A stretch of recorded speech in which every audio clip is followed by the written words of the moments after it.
अस्सलाम वालेकुम, मैं हूं उमर इस्माइल और आप देख रहे हैं स्मैश कोड। जैसा कि हमने जावास्क्रिप्ट की प्लेलिस्ट शुरू की हुई है, तो आज के इस लेक्चर में हम सिंक्रोनाइज और एसिंक्रोनाइज का डिफरेंस पढ़ेंगे, प्रोमिसेस पढ़ेंगे और कॉल बैक फंक्शंस पढ़ेंगे।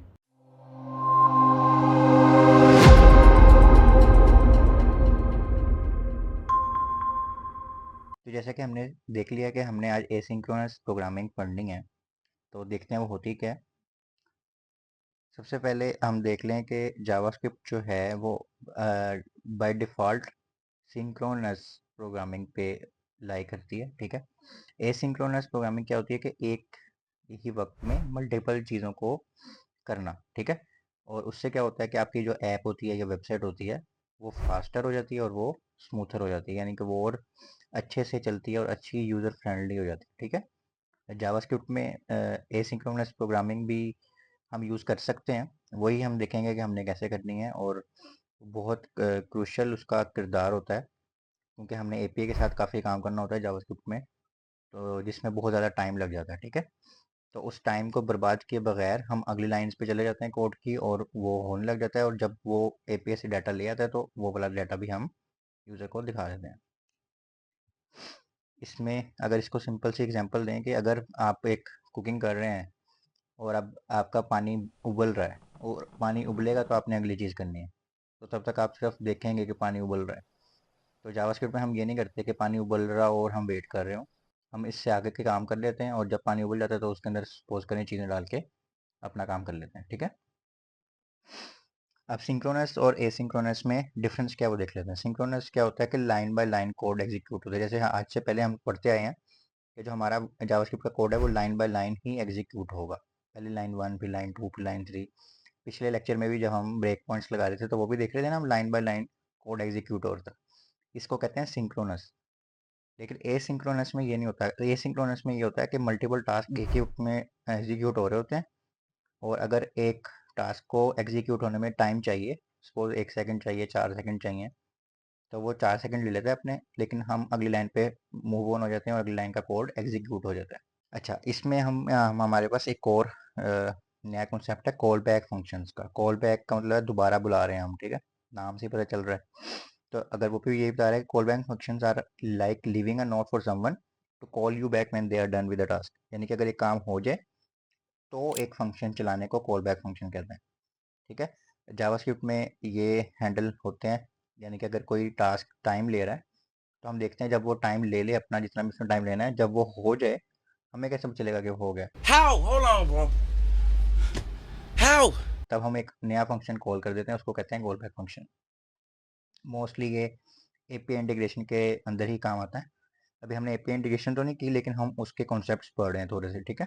एक कॉल बैक फंक्शन कैसे होता है वो देख लेते हैं। हमारा एक फंक्शन है, ठीक है, सिंपल जैसे फंक्शन हम लिखते हैं, ये 6 में नहीं, सिंपल जो जावास्क्रिप्ट का फंक्शन है माई फंक्शन के नाम से, उसके अंदर हमने पैरामीटर दे दिया कॉल बैक। ठीक है। उसके अंदर हमने सेट टाइम आउट एक फंक्शन है ऑलरेडी जावास्क्रिप्ट का, जिससे क्या होता है आपका जो चीज़ है वो उतने सेकंड रुक के चलती है। ठीक है। लोडिंग के लिए टाइम दे देती है।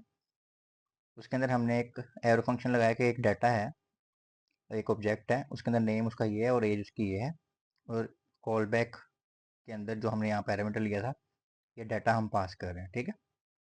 और 3000 मिली सेकेंड यानी कि 3 सेकंड्स का हमने सेट टाइम आउट लगा दिया। अब हमने ये फंक्शन बनाया था, अब हम उस फंक्शन को कॉल करते हुए उस डाटे को एक एक पैरामीटर के अंदर पास कर रहे हैं। ठीक है। और हम कह रहे हैं कंसोल डॉट लॉग करवा दो डाटे को। अब हो ये रहा है, जब ये फंक्शन चलेगा ना, जब ये 3 सेकंड हो जाएंगे उसके बाद ये कॉल बैक वाला फंक्शन चलेगा। ठीक है। और वो कंसोल करवा देगा। ये हम इसको एग्जाम्पल में भी करके देंगे तो आपको ज़्यादा समझ आ जाएगी। सेकंड नंबर पे हमारे पास एक और कॉन्सेप्ट है प्रोमिसेस। प्रोमिसेस का मतलब है कि एक चीज़ है वो होनी ही होनी है, ये नहीं पता कब होनी है, पर वो होगी ज़रूर। ठीक है। तो इसमें भी ये भी तभी ज़रूरत होती है जब हम फैच कर रहे होते हैं एपी का डाटा सर्वर से। ठीक है। पर हमें पता नहीं होता कि वो डाटा आएगा या नहीं आएगा। ठीक है। पर कुछ ना कुछ तो होगा, या सक्सेस होगा या फेल होगा, तो उसके लिए हम प्रोमिसेस यूज़ करते हैं। प्रोमिस लिखने का जो तरीका है प्रोमिस फंक्शन का, जैसे सिंपल हम प्रोमिस फंक्शन लिखते हैं, फंक्शन लिखेंगे और यहाँ से रिटर्न कर देंगे न्यू प्रोमिस। ठीक है। और दो पैरामीटर्स देंगे, रिजॉल्व एंड रिजेक्ट। ये ऑलरेडी जावास्क्रिप्ट के प्री डिफाइंड फंक्शंस हैं। ठीक है। और उसके अंदर हम एक सेट टाइम आउट का फंक्शन लगा देंगे, और उसमें हमने कहा कि रिजॉल्व अगर हो जाए तो डाटा दिखा दो, डाटा उसको हमने शो कर दिया, ठीक है। और इसमें हमने 2000 मिली सेकेंड यानी 2 सेकेंड्स का टाइम आउट लगा दिया। और हमने अब यहाँ पे माई डाटा को कॉल किया और डॉट देन में कहा कि अगर तो ये चल जाता है, क्योंकि फंक्शन यानी चल जाता है, इसमें कोई मसला नहीं आता, तो क्या हो, डाटा पकड़ो और कंसोल करा दो डाटे को, ठीक है। अगर तो रिजॉल्व हमने लिखा हुआ है, रिजॉल्व के अंदर डाटा पास करें तो देन चल जाएगा, ठीक है। और अगर हमने रिजेक्ट को अगर यहाँ पे यूज़ किया हुआ है तो रिजेक्ट में एरर आ जाएगा डॉट कैच में, जैसे हमने पिछले में देखा ना ट्राई कैच में। ये भी वही है, बस इसमें डॉट देन और डॉट कैच है, और ये प्रॉमिस फंक्शन के साथ है। तो इसमें डॉट कैच के साथ हम अपना एरर शो कर सकते हैं। इसको भी हम एग्जाम्पल में करेंगे तो आपको ज़्यादा समझ आ जाएगी। इसके बाद लास्ट पे है हमारे पास ए सिंक और ए वेट, ठीक है। वेट, इसमें क्या है, हमने अगर एक फंक्शन लिखा है वो प्रॉमिस फंक्शन नहीं होता, हर फंक्शन प्रॉमिस फंक्शन नहीं होता। तो प्रॉमिस फंक्शन बनाने के लिए हम किसी भी फंक्शन के साथ अगर ए सिंक लिख देंगे तो वो क्या कर देगा, उसको प्रॉमिस फंक्शन बना देगा। और अगर अवेट लिख देंगे तो प्रॉमिस फंक्शन का एक बाय डिफॉल्ट बिहेवियर है, वो तब चलता है जब थोड़े से वेट के बाद चलता है।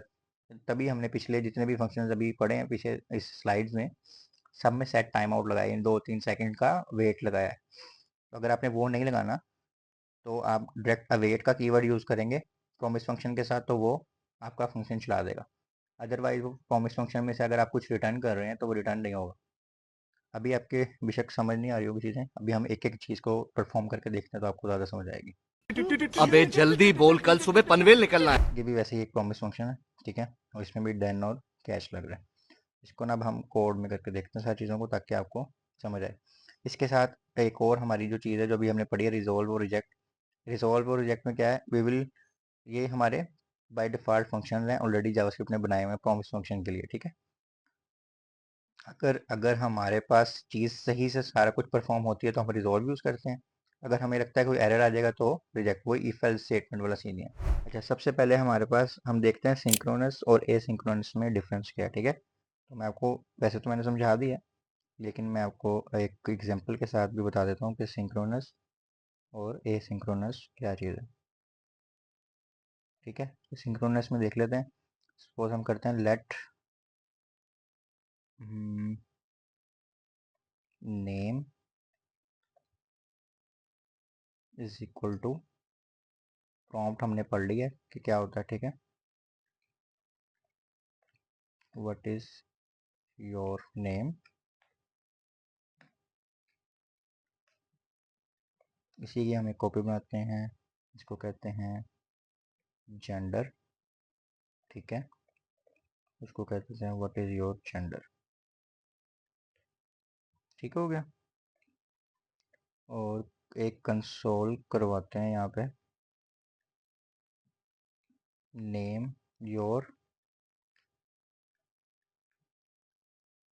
नेम इज, यहाँ पे एक कंकैटिनेशन कर देंगे नेम के साथ,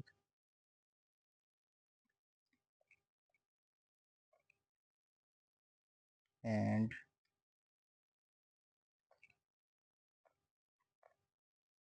जेंडर इज GENTR, ठीक हो गया। और इसके साथ ही प्लस लगा देते हैं, ठीक हो गया। ये हो गया हमारे पास, ठीक है। हमने क्या किया, एक प्रॉम्प्ट लिया, हमने सवाल पूछना है यूज़र से कि आपका नाम क्या है, फिर उससे पूछना है जेंडर क्या है। उसके बाद उसको कंसोल करा देना है नेम को भी और जेंडर को भी। इसको हम 23 कर देते हैं, हो सकता है हमने ऊपर कहीं पे यूज़ किया हो, ठीक है। चलिए अब हम यहाँ पे रिफ्रेश करते हैं, उसने पूछा नेम तो मैंने कर दिया इस्माइल। नेक्स्ट उसने क्वेश्चन पूछा व्हाट इज़ योर जेंडर, तो मैंने कह दिया मेल। ये देखें लाइन बाय लाइन चल रहा है ना, पहले उसने पूछा नाम, फिर उसने पूछा जेंडर, मैंने मेल कर दिया, ठीक है। अब उसने कंसोल करा दिया होगा, your name is smile and your gender is male, ठीक है। इसको भी बल्कि हम अलर्ट भी करवा सकते थे, आपको थोड़ा और समझ आ जाएगा।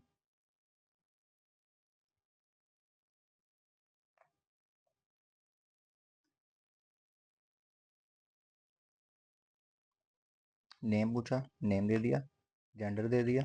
अब देखते हैं उसने खुद कह दिया your name is smile and your gender is male, ठीक है। ये उसने लाइन बाय लाइन कोड चलाया। अच्छा, एक सेकंड यहाँ देखने को एरर आ रहा था।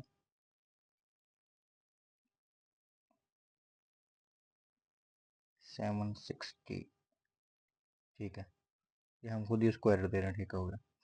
अच्छा, पिछले कोड से था, ठीक है। अब देखें, हमने ये लाइन बाय लाइन चलाया लेकिन ए सिंक्रोनस में ना ऐसा नहीं होता। ए सिंक्रोनस में ऐसे होता है।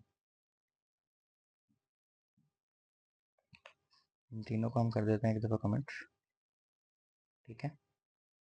ए सिंक्रोनस में क्या होता है, सपोज करें हमने कहा कंसोल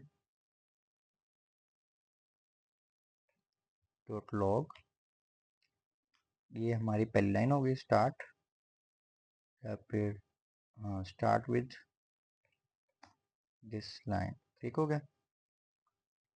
और इसके बाद हम एक और लाइन लिखते हैं, कंसोल के, चलें एक फंक्शन चलाते हैं,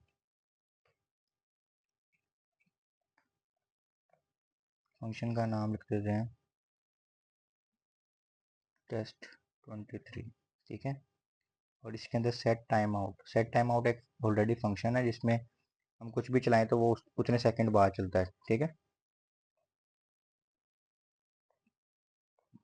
इसमें हमारे पास क्या होता है, हमने हैंडलर देना होता है और उसका कितना टाइम आउट होगा, ओके हो गया, सिर्फ इतना सा देना होता है।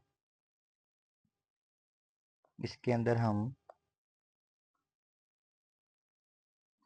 ये देंगे, ठीक है। और यहाँ पे हम एक एरो फंक्शन बना के ये देखें, हम कह देते हैं कंसोल, या अलर्ट चला देते हैं, चलिए console dot log this is second line, ठीक हो गया। और यहाँ पे उसको दे देते हैं 4000 मिली सेकेंड। इसमें हमें दो चीज़ें देनी होती हैं, यहाँ पे उसका जो भी हैंडलर होता है, यानी इसके अंदर हमने जो भी काम करना है ये उसका हैंडलर हो गया, ठीक है। और उस दूसरे नंबर उसको टाइम देना होता है कि कितने टाइम बाद ये इसका आंसर देना है इसने, ठीक है, ठीक हो गया। और यहीं पे हम फंक्शन कॉल भी कर देते हैं test23, यानी फंक्शन अभी हमने बनाया था ना, अब हम ये कॉल भी कर दिया। अच्छा, और अब हम यहाँ पे एक और कंसोल लिखते हैं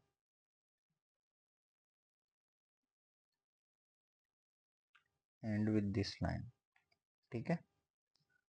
अब हम जाते हैं कंसोल के ऊपर अपने,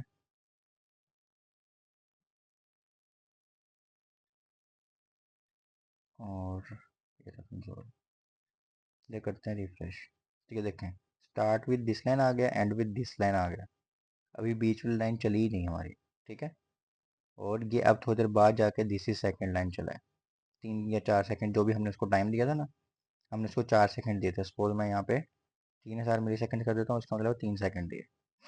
तो अब हालांकि ये वाली, ये पहले चलना चाहिए था ना ये सारा कुछ, उसके बाद ये लाइन चलनी चाहिए थी। जैसे हमारा अभी ऊपर हमने देखा कि पहले ये लाइन चली, फिर ये, पहले ये लाइन चली, फिर ये लाइन चली, फिर ये लाइन चली। लेकिन एसिंक्रोनस में ये नहीं होता। एसिंक्रोनस में क्या होता है, पहले वो ये लाइन चलाएगा, फिर वो इस लाइन पे आएगा, देखेगा अगर इसको चलने में टाइम है, इसको बैकएंड पे डाल देगा, इसको चला देगा। और अगर इसका टाइम खत्म हो गया होगा, फिर इसको चला देगा, और फिर आगे चलता रहेगा, ऐसे मूव ऑन होता रहेगा। वो वेट नहीं करेगा कि ये होगी ख़त्म तो मैंने इस पे जाना है, ठीक है। इसको एसिंक्रोनस कहते हैं, सिंपल सी है, इसमें कोई बड़ी लॉजिक नहीं है। दोबारा करके दिखा देता हूँ। पहली लाइन चल गई, 769 लाइन चल गई, 776 चल गई, 772 वाली बाद में चली, ठीक है। तो ये सारा सिस्टम है सिंक्रोनस और एसिंक्रोनस में डिफरेंस। अच्छा, कॉल बैक फंक्शन को अब हम देख लेते हैं कि क्या चीज़ है। कॉल बैक फंक्शन का सिंपल सा ये है कि हमने एक, सपोज करें, फंक्शन बनाया और वो उसी वक्त नहीं चलेगा, वो कोई 3-4 सेकंड बाद उसने चलना है, एपीआई से डाटा लेना है। अगर डाटा आ जाए चल जाएगा, नहीं आया तो फेल हो जाएगा, ठीक है। तो हमें कैसे पता चलेगा कि वो चला या नहीं चला। इसमें तो हमने चले कंसोल करा लिया, पर हर जगह हम कंसोल भी नहीं करा सकते ना। तो उसके लिए हम कॉल बैक फंक्शन करते हैं, यानी कि एक चीज़ चल गई उसके बाद एक फंक्शन चल जाए, अगर वो चल गई है तो तब हमें कंफर्म हो जाता है अच्छा ये चल गई, ठीक है।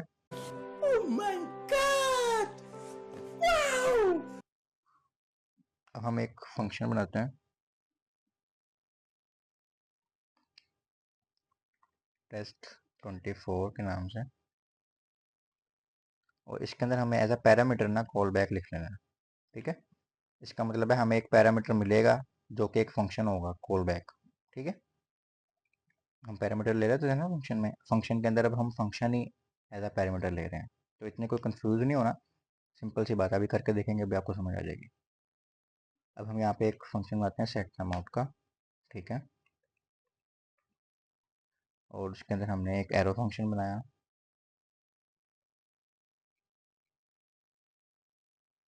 और इसके अंदर हमने लिख दिया, सपोज करें कॉन्स्ट के साथ चल जाते हैं, const data equal to name 33 Ismail, और एज हम ले देते हैं जी 23। ठीक है, और हमारे पास यहाँ पे एक एरर आ रहा है, यहाँ पे हमने टाइम नहीं दिया हुआ, 3000 सेकेंड है।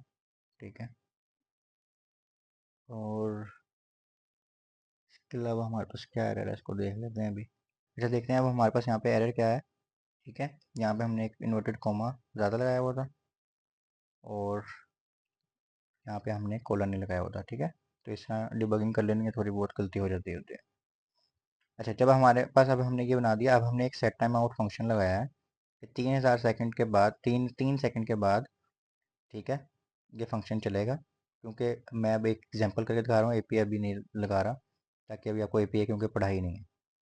ठीक है, और वो एक वेरिएबल बना देगा डाटा वन के नाम से, कॉन्स्ट का। ठीक है, कॉन्स्ट के साथ डाटा का एक वेरिएबल बना देगा, जिसके अंदर एक ऑब्जेक्ट होगा जिसमें इस्माइल एक नेम होगा और उसकी एज होगी 23। ठीक है, और इस फंक्शन का नाम क्या है, टेस्ट24। ये एक हमने फंक्शन बनाया। अब ये चलना है 3 सेकंड बाद, उसी वक्त नहीं चलना। अब हमें कैसे पता चलेगा कि 3 सेकंड बाद चल गया या नहीं चला? उसको पता करने के लिए जब हम इस फंक्शन को कॉल करेंगे, अभी ये सिर्फ हमने बनाया, अब हम इसको कॉल करेंगे टेस्ट24। ये जैसे हम कॉल करेंगे ना, इसके अंदर हम कॉल बैक दे देंगे, ये जो कॉल बैक था। ठीक है, अब जैसे हम इसको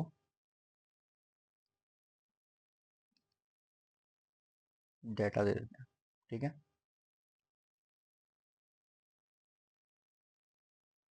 क्योंकि अच्छा, अब हमने एक चीज़ इससे पहले करनी है कि पहले ना, इसको बाद में करते हैं, इस लाइन पे ये यहाँ पे पूरा सेट टाइम आउट फंक्शन ख़त्म हो गया। इसके बाद हमने बताना है जब ये फंक्शन ख़त्म हो जाए तो कॉल बैक चला दो। कॉल बैक तो हमने ऊपर लिया था, यानी आपको कोई कॉल बैक का फंक्शन मिलेगा। ये देखें, ये पैरामीटर हमने लिया हुआ। ठीक है, हम उसे कह रहे हैं जब ये चल जाए, ये सेट टाइम आउट वाला चल जाए, तो ये पैरामीटर में आपके पास जो भी चीज़ आ रही है उसको चला दो, और उसके अंदर डाटा पास कर देना। ठीक है, तो डाटा हमें यहाँ से मिल रहा है, डाटा वन। ओके हो गया, मैं दोबारा से समझाता हूँ। हम एक फंक्शन बना रहे थे, यहाँ तक हमने एक सिंपल फंक्शन बनाया। ठीक है, पर वो फंक्शन इस टाइप का है कि वो उसी वक्त नहीं चलेगा, 3 सेकंड लेगा, और हमें कंफर्म नहीं है कि वो चलेगा, फेल होगा, क्या होगा, हमें नहीं पता, क्योंकि अभी तो ये सिंपल सी एक लाइन लिखी है। आप सपोज करें कि हमें अभी नहीं पता। ठीक है, तो इसको कंफर्म करने के लिए कि ये चला है या नहीं चला, उसके अगली लाइन पे हमने एक फंक्शन और लिख दिया। ठीक है, जो कि हमने शुरू में कह दिया था कि आपको एक पैरामीटर मिलेगा, जब ये फंक्शन कॉल होगा ना, तब आपको एक पैरामीटर मिलेगा। अब वो पैरामीटर कोई वैल्यू भी हो सकती है और कोई फंक्शन भी हो सकता है। ठीक है, तो वो एक फंक्शन हम देंगे बाद में, और उसके अंदर हम डाटा वन पास कर रहे हैं। ठीक है, यानी कि फंक्शन के अंदर फंक्शन है और उस फंक्शन के अंदर भी पैरामीटर दे रहे हैं, जो कि ये एक वेरिएबल है। ठीक हो गया। अच्छा, अब हम आगे चलते हैं।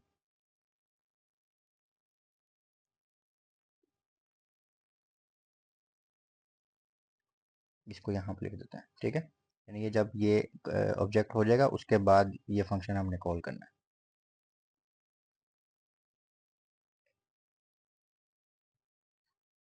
अब हम इस फंक्शन को कॉल करेंगे। ठीक है, टेस्ट24, इसके अंदर ब्रैकेट लग गई। ठीक है, अब जैसे हमने कहा है कि हमने इसके अंदर एक फंक्शन चलाना है। ठीक है, तो उस फंक्शन के अंदर क्या हो, यानी इस कॉल बैक फंक्शन के अंदर होगा क्या एक्चुअल में, हमें कैसे पता चलेगा कि ये सही से हमारा काम हो गया, इस लाइन तक, इसका इस लाइन तक सही हो गया काम।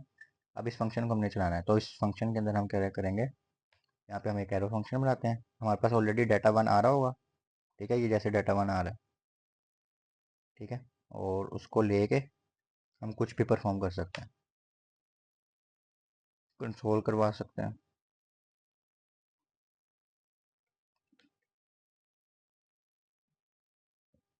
ठीक है, और अगर हम इसको जाके देख, अच्छा जी, ये देखें, दोबारा से चलाते हैं। हमने रिफ्रेश किया और अभी हमारे पास कुछ भी नहीं आया। ठीक है, 3 सेकंड चले गए, उसके बाद हमारे पास ये आ रहा है 792 लाइन से, लाइन नंबर 792 से। ठीक है, यानी उसने क्या किया, उसने एक ऑब्जेक्ट बनाया, सब कुछ किया। ठीक है, लेकिन 3 सेकंड उसको लगे। जब उसको लग गए 3 सेकंड, उसके बाद उसने कॉल बैक फंक्शन को चलाया और फिर हमें पता चला हाँ ठीक है, डाटा का एक वेरिएबल बन गया है जिसके अंदर ये डाटा स्टोर्ड है।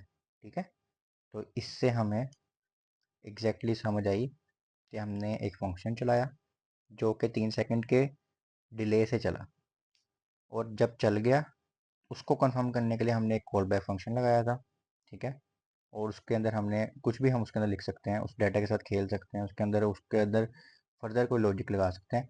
अभी हम क्योंकि बेसिक सा कर रहे हैं, तो हमने जस्ट देखा कि वो चला कि नहीं चला और हमें डाटा क्या मिला। ठीक है, तो ये है सारी कॉल बैक फंक्शन की कहानी।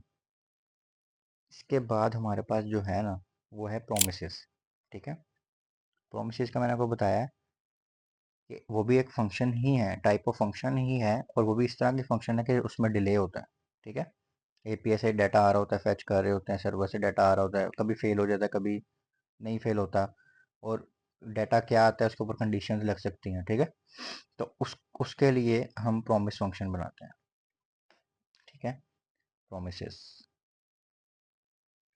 सिंपल है ज़्यादा, इसमें कोई चीज़ नहीं है। जैसे सिंपल हम फंक्शन बनाते हैं, जैसे मैं यहाँ पे लिख देता हूँ माई डाटा।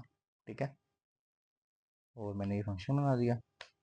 रिटर्न जब मैंने करना है ना, तो मैंने क्या करना है, new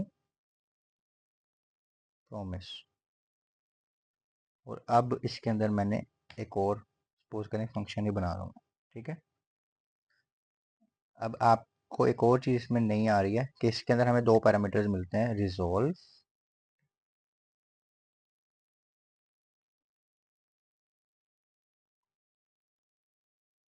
and reject. Reject mostly use नहीं होता लेकिन मिलता है। ये एक प्री डिफाइंड ऑलरेडी फंक्शन ही हैं एक किस्म के। ठीक है, इसके अंदर अब हम अपनी लॉजिक लिखेंगे, कोई भी लॉजिक लिख सकते हैं, क्योंकि मैं अभी एपीआई से ले नहीं रहा, इसलिए सेट टाइम आउट यूज़ कर रहा हूँ हर जगह। एपीआई से हम ऑलरेडी कोई चीज़ ले रहे हो ना, तो उसमें डिले ही आता है। ठीक है, तो अब हम अगर सेट टाइम आउट लगाएं और मैं कहता हूँ const data 3 is equal to name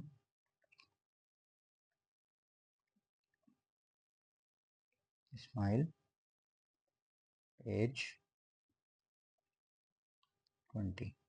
ठीक है, अच्छा अब मैं यहाँ पे एक कंडीशन लगा देता हूँ। मैं कहता हूँ if data 3 dot age is greater than 21, then क्या हो, रिजोल्व चल जाए। ठीक है, और रिजोल्व के अंदर हम अपना डाटा डाटा 3 डॉट एज दे दें, और एल्स में रिजेक्ट चल जाए, और उसमें भी हम डाटा 3 डॉट एज दे दें, रिटर्न करवा दें हमें। अब मैं बताता हूँ दोबारा से कि क्या किया हमने सिंपल एक फंक्शन शुरू किया बनाना, ये नई चीज़ हमने लिखी रिटर्न न्यू प्रॉमिस, उसके बाद हमने दोबारा से एक फंक्शन बनाना शुरू किया जिसके अंदर हमारे पास दो प्री डिफाइंड पैरामीटर्स मिल रहे हैं जो कि ऑलरेडी एक फंक्शन है। एक का नाम है रिजॉल्व, एक का नाम है रिजेक्ट। यानी अगर ये जो इसके नीचे अंदर लॉजिक लिखेंगे, अगर तो वो सक्सेस होती है तो रिजॉल्व चल जाएगा, अगर रिजेक्ट होती है तो, सॉरी, अगर फेल होती है तो रिजेक्ट चल जाएगा। ठीक है, मतलब वही ट्राई एंड कैच जो हमने पिछले लेक्चर में पढ़ा था, वही सीन है। ठीक है, और इसके हिसाब से हम अपनी सारी लॉजिक डिफाइन कर सकते हैं। अब हमने एक ये प्रॉमिस फंक्शन बनाया है। ठीक है, अब प्रॉमिस फंक्शन का फ़ायदा क्या हो रहा है वो मैं आपको बता दूँ। वरना तो हम सिंपल ट्राई कैच भी यूज़ कर सकते थे। अब हमने फंक्शन बनाया है माई डाटा के नाम से। अब जब हम इसको कॉल करेंगे ना, माई डाटा, तो ये एक सिंपल फंक्शन नहीं है, ये अब एक प्रॉमिस फंक्शन है। ठीक है, और अब हम उसको क्या कहेंगे, अब माई डाटा डॉट देन, ये अब हम देन लगा सकते हैं। सिंपल कोई भी सिंपल फंक्शन उसके साथ डॉट देन नहीं लगता। डॉट देन में हम उसको बता रहे हैं कि जो आपको डाटा मिल रहा है ना, डाटा इसको मिल रहा है, ठीक है, एक उसको करवा दो कंसोल। ठीक है, कंसोल डॉट लॉग एज, क्योंकि हमारे पास एज आ रही है ना, और यहाँ पे हम ले लेते हैं डाटा, या यहाँ पे हम एज भी लिख सकते हैं।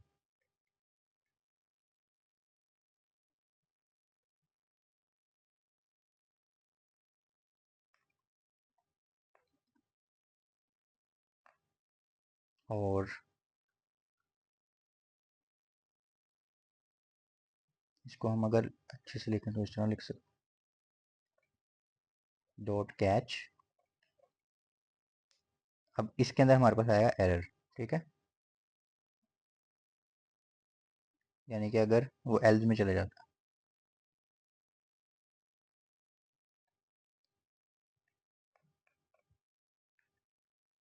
This is catch error 2। ठीक है, और यहाँ पे हम एरर दे देते हैं। अब दोबारा से मैं कोड समझाता हूँ।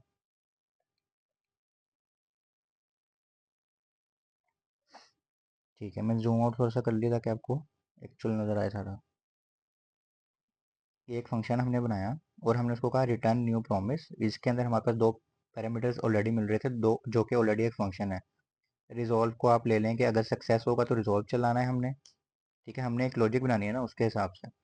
और अगर हमें लगता है कि कोई चीज़ रिजेक्ट होके आती है, फेल होती है, तो हमने उसमें क्या शो कराना है वो हमारी मर्जी है, हम यहाँ पे शो करवा सकते हैं। ठीक है, यहाँ पे सपोज हम यहाँ पे लिख लेते हैं age is great not greater than 21। ठीक हो गया।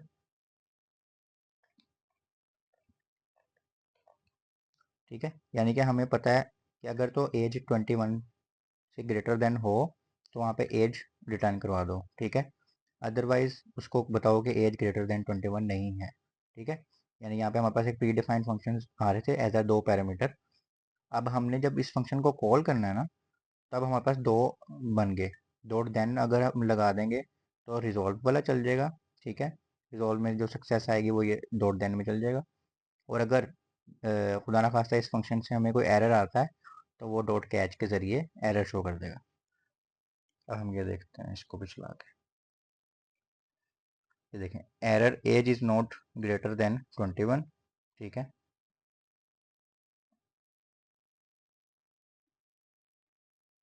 अच्छा यहाँ पे एज हमारे पास थी 20, अब इसको हम कर देते हैं 22। अब हमारे पास एज रिटर्न हो गई, यानी कि यहाँ से एक चलेगा, कोई भी एक। ठीक है, अच्छा अभी हमने सेट टाइम आउट में टाइम भी नहीं लगाया था, एक सेकेंड रुके, इसको हम 5000 सेकेंड 5000 मिली सेकेंड दे देते हैं। ये पहले पिछला चला, अब ये आएगा एज 22। ठीक है, 5 सेकेंड बाद उसने चलाया। अब हुआ क्या, उसने पहले ये सारा चलाया।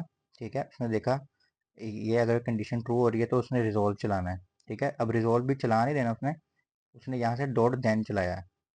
अगर कोई एरर आता, जैसे हमने बताया हुआ कि एल्स में जाए तो एरर आ जाएगा, तो उसने एरर शो कर देना है। ठीक है, अगर 22 एज थी तो उसने 22 एज शो कर दी, क्योंकि हम यहाँ पे रिटर्न में क्या दे रहे थे, data dot age, data 3 dot age, जो कि ये है। और यहाँ पे हमारे पास वो एज आ रही थी और हमने कहा एज, और यहाँ पे उस एज को हमने रिटर्न करवा दिया। इसी तरह कैच में हम एरर रिटर्न करवा रहे हैं, और एरर हमारे पास ये एरर आ रहा है। ठीक है, जैसे अब मैं 22 था, अब इसको मैं 19 कर देता हूँ। तो ये देखिए error age is not greater than 21। ठीक है। तो इस तरह हम प्रॉमिस फंक्शंस को यूज़ करते हैं। अब मैं आपको बता रहा था कि फ़र्क प्रॉमिस फंक्शन में और दूसरे फंक्शन में ना। जैसे मैंने एक फंक्शन बनाया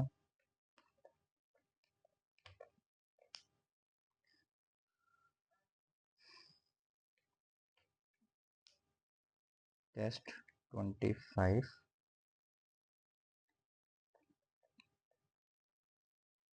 कंसोल डॉट लॉग टेस्ट 25, ठीक है। ये मैंने एक सिंपल सा एक फंक्शन बनाया, ठीक है। अब प्रॉमिस फंक्शन और सिंपल फंक्शन में फ़र्क क्या है वो बताने लगा मैं आपको, ठीक है। और इसको हम कर देते हैं टेस्ट 25 को कॉल कर दिया हमने। ये लाइन नंबर है हमारे पास 818। तो ये देखें लाइन नंबर 818 का फंक्शन कॉल हो गया, ठीक हो गया। अब अगर मैं कहता कि टेस्ट 25 डॉट देन, मैं सिर्फ ये अभी कर रहा हूँ, या फिर हम ये कंसोल में करके देखते हैं।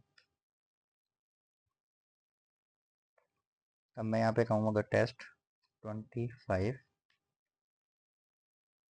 डॉट देन, तो उसने क्या कहा, can not read property reading then, यानी कि ये हम इसमें नहीं कर सकते, ठीक है। जहाँ पे मैं आपको यहाँ पे भी अगर फंक्शन बना के दिखाऊँ तो आपको थोड़ा ज़रा ज़्यादा समझ आएगा।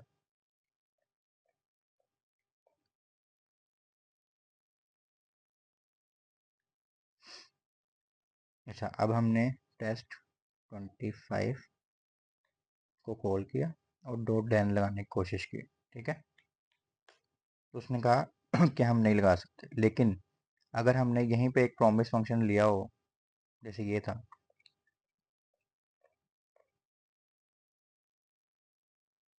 ठीक है। अब हम माई डाटा के साथ अगर डॉट देन लगाएंगे ना तो वो लग जाएगा, ठीक है।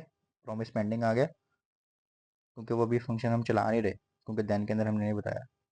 ये ऐसे उसने चला भी दिया, पहले उसने वेट लेके ना 5 सेकंड का उसने चला दिया, पेंडिंग में आया पहले, और फिर 5 सेकंड का वेट लेके उसने चला दिया कि age is not greater than 21। अगर हम फंक्शन में एज 21 ले लेते, यानी 21 से बड़ी। अच्छा, अब जैसे यहाँ पे मैंने देखा कि हमने अगर प्रॉमिस फंक्शन हो उसके साथ डॉट देन लगाया तो चल गया, ठीक है। तो ये सिर्फ प्रॉमिस फंक्शन के साथ ही चलते हैं, ये प्रॉमिस फंक्शन का फ़ायदा होता है। ओके, अगर हमने अब सिंपल से एक फंक्शन को पूरा वो प्रॉमिस फंक्शन ना बनाना हो, वो सारा लिख के हमने डायरेक्टली उसको बनाना हो, जैसे ये फंक्शन है हमारे पास, ठीक है। तो इसको अगर हमने प्रॉमिस फंक्शन बनाना हो, क्योंकि अगर हमने प्रॉमिस डॉट देन और डॉट कैच यूज़ करना है, उसके लिए हमें प्रॉमिस फंक्शन बनाना पड़ेगा, अदरवाइज हम वो ट्राई कैच जो पिछले लेक्चर में हमने पढ़ा था वो यूज़ करेंगे। तो अगर हमने बनाना हो तो हमने सिर्फ ये ए सिंक लिखना है और ये एक प्रॉमिस फंक्शन बन जाएगा, ठीक है। और ये मैंने कर दिया। अब कैसे हमें पता चलेगा कि ये प्रॉमिस फंक्शन बन गया, कि हम अब अगर टेस्ट 25 के साथ लिखेंगे ना डॉट देन, ठीक है। तो ये देखें, ये उसने चला दिया promise function, as a promise function उसने चला दिया, क्योंकि अभी हमने उसके अंदर कोई वैल्यूज़ नहीं दी, कोई हम कुछ करवा नहीं रहे, तो वो एक अलग चीज़ हो गई, ठीक है। और क्योंकि प्रॉमिस फंक्शन वेट के बाद चलते हैं, खुद ही नहीं चल सकते ऐसे ही, तो वो हम वेट अवेट यूज़ कर देंगे, तो वो उसके साथ भी चल जाएगा, ठीक है। ये उसने टेस्ट 25 भी दे दिया अब आपको कंसोल करा के, ठीक है। तो ये हमारे पास दो चीज़ें हैं। तो वो जो भी हमने ए सिंक पढ़ा है, वो ए सिंक क्या करता है, किसी भी फंक्शन को एज अ रिटर्न कर देता है प्रॉमिस फंक्शन, और अवेट क्या करता है, जो प्रॉमिस फंक्शन के लिए वेट चाहिए होता है वो उसके लिए यूज़ होता है, ठीक है।